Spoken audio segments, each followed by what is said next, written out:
দর্শক, সেই সোশ্যাল মিডিয়ায় ভাইরাল সিসিটিভির ফুটেজ দেখে সেই লিটু এবং ওমরকে গ্রেপ্তার করেছেন বরগুনা জেলা পুলিশ। এবং গতকালই সাথে সাথে সেই ভিডিও দেখার পরপরই বরগুনা পুলিশ সুপার মহোদয়ের নির্দেশনায় ওসির তত্ত্বাবধানে সেই আসামি সাথে সাথে গ্রেপ্তার করা হয়। এক নারীকে গরিচন্না বাজারের সোহেলের ব্রয়লার মুরগি বিক্রেতার দোকান থেকে যে আত্মরক্ষার জন্য সেখানে গিয়েছিলেন, কিন্তু সেখানেও তিনি রক্ষা পায়নি, সেখানে গিয়ে মারধর করেছেন সেই লিটু এবং ওমর।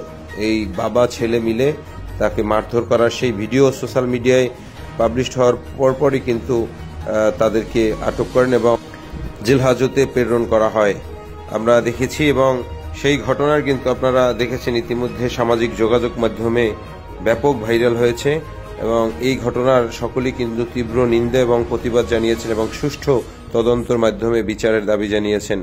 একজন নারী তিনি নিজেকে রক্ষা করতে একটি দোকানের মধ্যে আশ্রয় নিল, সেখানে কিন্তু তিনি আশ্রয় অবস্থায় তার উপরে হামলা করা হয়।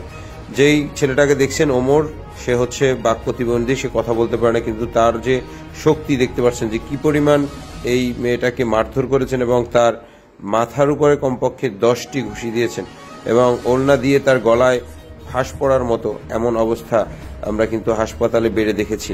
এবং গিয়েই কথাবার্তা কিছু নেই মারধরের।